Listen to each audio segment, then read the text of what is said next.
Last November 30, 2025, mga 11:30 p.m.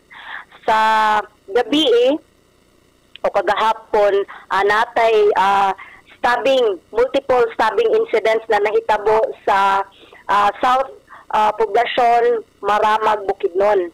So, natay 5 ka-injured. Actually, unom sila na nadala sa hospital. So, ang isa ni ang mga identify lang nako, no? So, ang ani kay residente sa Balingasag. So, kini siya, nadunggaban ni siya sa right chest, lahos sa baga. So, natubuhan kini ang iyang kilid and under observation kini siya sa BPH Maramag. So, iyang kauban is langyaw pud ni siya sa naigo ni siya o nadunggaban ni siya sa likod o sa kilid. So under observation kini sila kani siya naani siya karon sa Lavinia Hospital.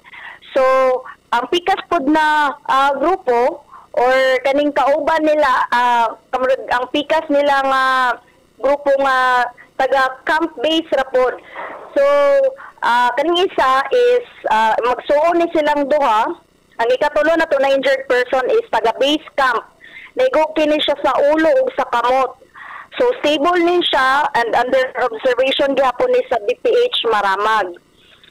Ang pang-upat na to is kani siya injured pud ni siya, nasa 5 ka buok ang stab wounds ani sa lain-laing parte sa iyang lawas. So tawag nito naani siya karon under observation gihapon sa BPH Maramag.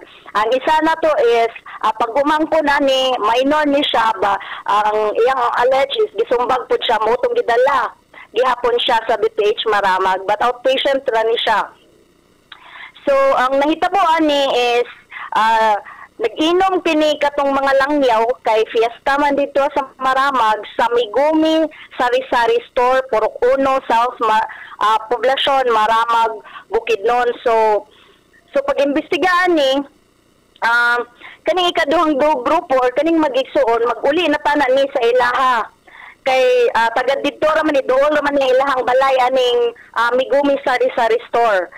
So naggubot na dito nagnilabayay og naglalis, nagnilabayay og botilya og bato og dito na nahitabo ang pagpangdunggab.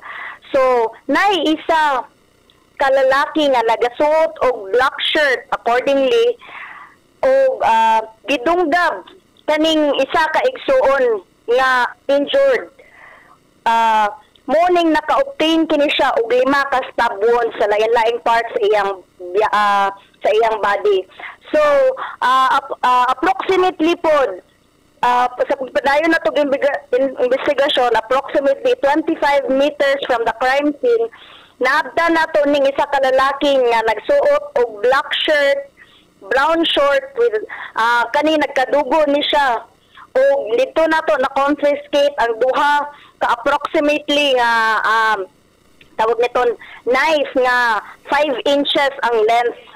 So karon ang mga atong mga injured persons actually kaning isa pod nga nakuan og duha ka knife ato po ning gidala sa BPH Maramag. So gapadayon gihapon nitong investigation. Actually, namay CCTV dito so ang atong investigator gapadayon sa pagpaimbestiga og unsa ang nahitabo and interview for possible na mga witnesses. Gali karon wala pa ning atong pamilya sa atong police station to file a complaint with regard to this incident. So gahulat lang ta sa family nga moadto dito sa ato ang police station for the complaints that we will about to file.